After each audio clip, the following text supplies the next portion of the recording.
Hi friends, എല്ലാവർക്കും നമസ്കാരം. ഞാൻ നിങ്ങളുടെ സ്വന്തം സോണിച്ചൻ 40 എല്ലാവരും സുഖമായിട്ടിരിക്കുന്നു എന്ന് ഞാൻ വിശ്വസിക്കുകയാണ്. ഞാനിപ്പോൾ നമ്മുടെ സ്വന്തം നിലമ്പൂരിൽ എത്തിയിരിക്കുകയാണ്. അവിടെ ഇലക്ഷൻ ആണല്ലോ. അപ്പൊ ഇലക്ഷൻ റിപ്പോർട്ട് ഒന്ന് മനസ്സിലാക്കാൻ, അത് നിങ്ങളിലേക്കൊന്ന് എത്തിക്കുവാൻ വേണ്ടിയിട്ടാണ് ഞാൻ ഇന്ന് നിലമ്പൂരിൽ എത്തിയിരിക്കുന്നത്. നമുക്കറിയാം, നിലമ്പൂരിലെ ശരിക്കും ഒരു രാഷ്ട്രീയ ചൂട് എന്താണെന്ന് അറിയണമെങ്കിൽ, ഇലക്ഷന്റെ യഥാർത്ഥ ചൂട് എന്താണെന്ന് മനസ്സിലാക്കണമെങ്കിൽ ഇവിടെ നിലമ്പൂരെത്തണം. ഇപ്പം 4 പാർട്ടികളാണ് ഇവിടെ മത്സരിക്കുന്നത് എന്നുള്ളത് ഒരു പ്രത്യേകതയാണ്. UDF, LDF, BJP, ഇപ്പോൾ തൃണമൂൽ കോൺഗ്രസ്, അങ്ങനെ 4 പ്രമുഖ പാർട്ടികളാണ് മത്സരിക്കുക.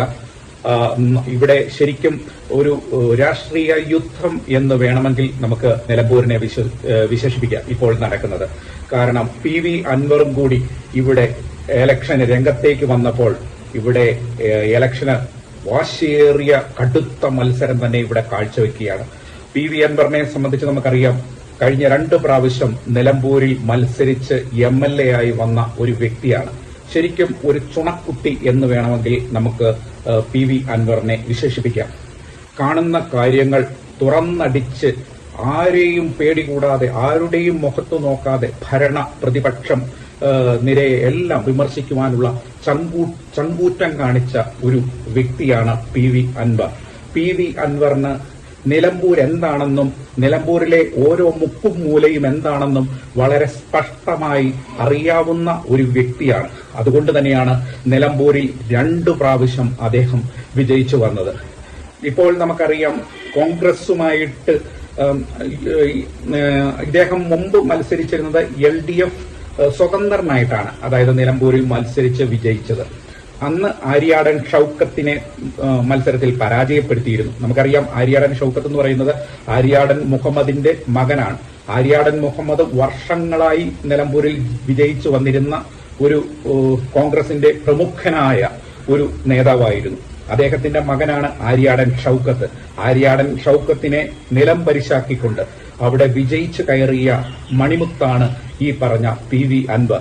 LDFന്റെ സ്വതന്ത്രനായിട്ടാണ് കഴിഞ്ഞ 2 തവണ അദ്ദേഹം മത്സരിച്ച് അവിടെ വിജയിച്ചത്. എന്നാൽ LDFുമായിട്ടുള്ള ബന്ധം അവസാനിപ്പിച്ചുകൊണ്ട്, അതായത് LDFന്റെ നയങ്ങളെയൊക്കെ അദ്ദേഹം വിമർശിച്ചുകൊണ്ട് അവിടുന്ന് പിണറായി വിജയനെതിരെ, അതായത് പിണറായി വിജയന്റെ ഉദ്യോഗസ്ഥർക്ക്, അദ്ദേഹത്തിന്റെ പോലീസ് സേനയൊക്കെ വിമർശിച്ചുകൊണ്ടും അദ്ദേഹത്തിന്റെ, അതായത് പിണറായിസത്തെ അവസാനിപ്പിക്കണം എന്നുള്ള ആ ഒരു മുദ്രാവാക്യവുമായിട്ടാണ് അദ്ദേഹം ഈ MLA സ്ഥാനം രാജിവെച്ച് അദ്ദേഹം പുറത്തിറങ്ങിയത്.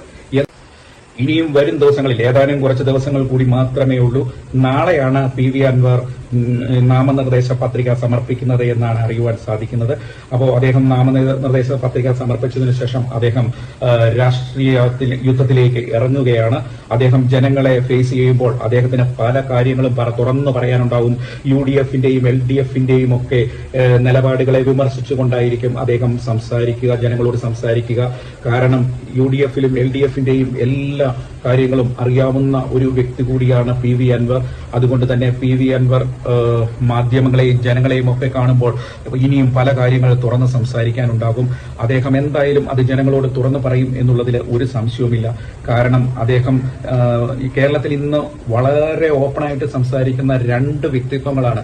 അതായത് ഒന്ന് PV അൻവറാണ്, രണ്ടാമത്തെ വ്യക്തി എന്ന് പറഞ്ഞാൽ PC ജോർജാണ്. ആരെയും കൂസാക്കാത്ത, ആരുടെയും മുമ്പിൽ തലകുനിക്കാത്ത, ആരെയും ഭയപ്പെടാത്ത നേതാക്കന്മാരാണ് ഇവർ 2 പേരും. ഇവർ 2 പേരുടെയും നയങ്ങൾ ഏതാണ്ട് ഒരേപോലെയാണ്. അതായത് ഈ കാണുന്ന കാര്യങ്ങൾ വെട്ടിത്തുറന്ന് സംസാരിക്കുന്ന വ്യക്തികളാണ് ഇവർ 2 പേരും.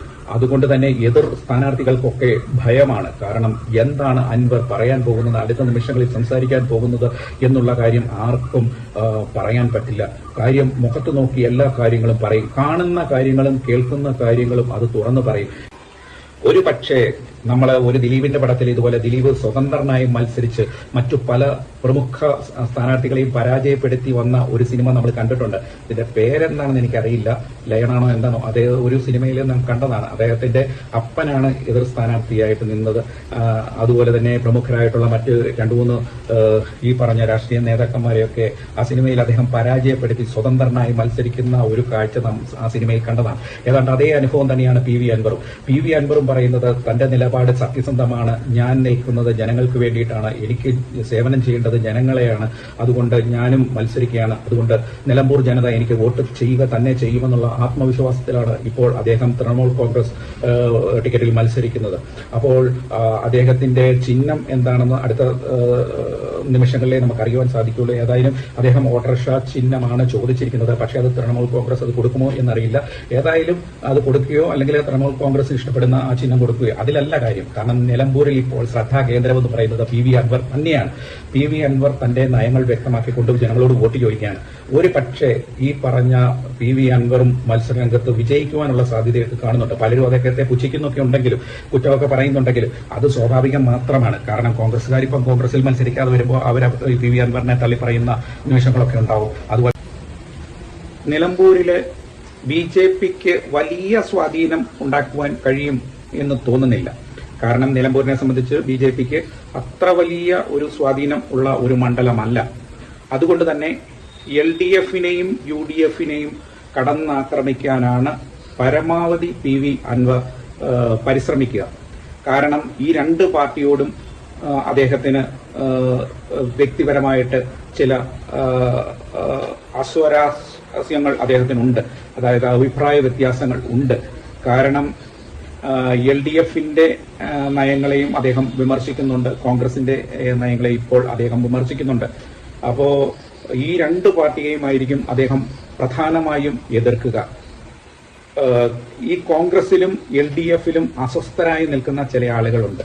അതുപോലെ നിഷ്പക്ഷരായി നിൽക്കുന്ന ആളുകളുണ്ട്.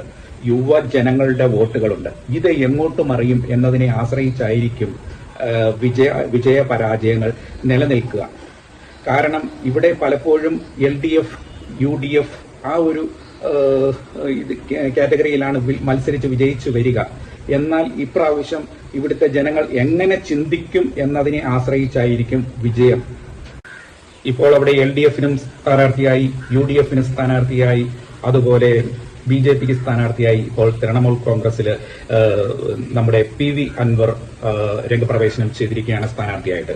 അപ്പോൾ ഇവിടെ കടുത്ത വീറും വാശിയുമേറിയ മത്സരം നടക്കും എന്നുള്ളതിൽ ഒരു സംശയവുമില്ല. നിലമ്പൂരുകാർ മാത്രമല്ല, അതായത് പുറത്തുനിന്നുള്ള ആളുകളെല്ലാം, കേരളത്തിലെ ജനതയും അതുപോലെ പുറത്തുള്ള എല്ലാവരും, രാഷ്ട്രീയ ആളുകളെല്ലാം ഇത് നിരീക്ഷിക്കുന്നു എന്നുള്ളതാണ് നിലമ്പൂർ മത്സരത്തിന്റെ ഏറ്റവും വലിയ പ്രത്യേകത. എന്തായാലും PV അൻവറിന് ഒരു വലിയ ശക്തി ഇവിടെ ഉണ്ട് എന്നുള്ളതാണ് ഇവിടെ വന്നപ്പോൾ എനിക്ക് മനസ്സിലായത്. കാരണം ഇവിടെയുള്ള ജനങ്ങളുമായിട്ടൊക്കെ സംസാരിക്കുമ്പോൾ അതായത് PV അൻവറിനും നല്ല അടിവേരുണ്ട് എന്നുള്ളതിന്റെ സ്പഷ്ടമായ സൂചനയാണ് ഇപ്പോൾ നമുക്ക് കിട്ടിക്കൊണ്ടിരിക്കുന്നത്.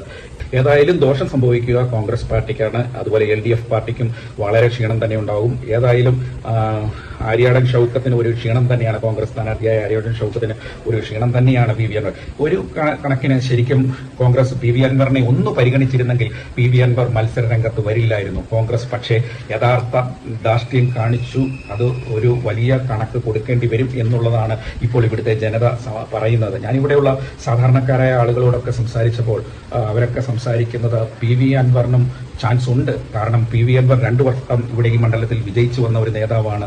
ഒരുപാട് കാര്യങ്ങൾ അദ്ദേഹം ചെയ്തിട്ടുണ്ട്. അതുപോലെ തന്നെ പല കാര്യങ്ങളും വെട്ടിത്തുറന്ന് പറയുന്ന നേതാവാണ് എന്നുള്ള ഒരു കാര്യം തന്നെയാണ് ഇവിടെ ജനങ്ങൾ പറയുന്നത്. പക്ഷേ ചില മാധ്യമങ്ങളും അതുപോലെ ചില രാഷ്ട്രീയ നേതാക്കളൊക്കെ അദ്ദേഹത്തെ എതിർക്കുന്നുണ്ടെങ്കിലും പക്ഷെ ഇവിടെയുള്ള ജനങ്ങളുടെ മനസ്സിൽ അദ്ദേഹത്തിന് വലിയ ഒരു പ്രാധാന്യമുണ്ട്, സ്ഥാനമുണ്ട്. അത് വരുന്ന ദിവസങ്ങളിൽ നമുക്ക് മനസ്സിലാക്കാം. ഏതായാലും നിലമ്പൂരിൽ ഞാൻ ഇവിടെ ഉണ്ട്. ഇവിടുത്തെ മത്സരം നിരീക്ഷിച്ചുകൊണ്ടിരിക്കുകയാണ്. കാരണം ഞാൻ ഇതിനു മുമ്പ് പല പ്രവചനങ്ങളും നടത്തിയിരുന്നു. അതായത് ഇലക്ഷനോടനുബന്ധിച്ച് നമ്മുടെ ലോക്സഭാ തെരഞ്ഞെടുപ്പിലും അതുപോലെ നിയമസഭാ തെരഞ്ഞെടുപ്പിലും ഒക്കെ ഞാൻ എന്റെ ഒരു നിഗമനം അറിയിച്ചിരുന്നു ജനങ്ങളെ. അതൊക്കെ സത്യമായിരുന്നു. കാരണം ലോക്സഭാ തെരഞ്ഞെടുപ്പിലെ 2 ലോക്സഭാ തെരഞ്ഞെടുപ്പിലും ഞാൻ പറഞ്ഞ അതേ പോലെ തന്നെ റിസൾട്ട് വന്നിരുന്നു. അതുപോലെ തന്നെ നിയമസഭാ തെരഞ്ഞെടുപ്പിലും ഒക്കെ ഏതാണ്ട് അതേ ഞാൻ പറഞ്ഞ ആ കാര്യങ്ങൾ അതുപോലെ തന്നെ സംഭവിക്കുകയും ചെയ്തു. ഇപ്പോഴും ഞാൻ ഇവിടെ വന്ന് ഇവിടുത്തെ ജനങ്ങളുടെ പൾസാണ്, ജനങ്ങളുടെ മനസ്സാണ് നമ്മൾ അറിയേണ്ടത്. അല്ലാതെ അവരും പുറത്തുനിന്ന് കേൾക്കുന്ന കാര്യങ്ങൾ. അതുകൊണ്ട് തന്നെയാണ് ഞാൻ നിലമ്പൂരിൽ വന്നത്. പുറമേ നിന്ന് കേട്ടിട്ട് പറയുന്ന കാര്യങ്ങളെക്കാളും നല്ലത് ആ സ്ഥലത്ത് വന്നിട്ട് ആ ജനങ്ങളുമായിട്ടൊക്കെ സംസാരിച്ചിട്ട് അവരുടെ മനസ്സിലുള്ള കാര്യങ്ങൾ എന്താണെന്ന് മനസ്സിലാക്കുക.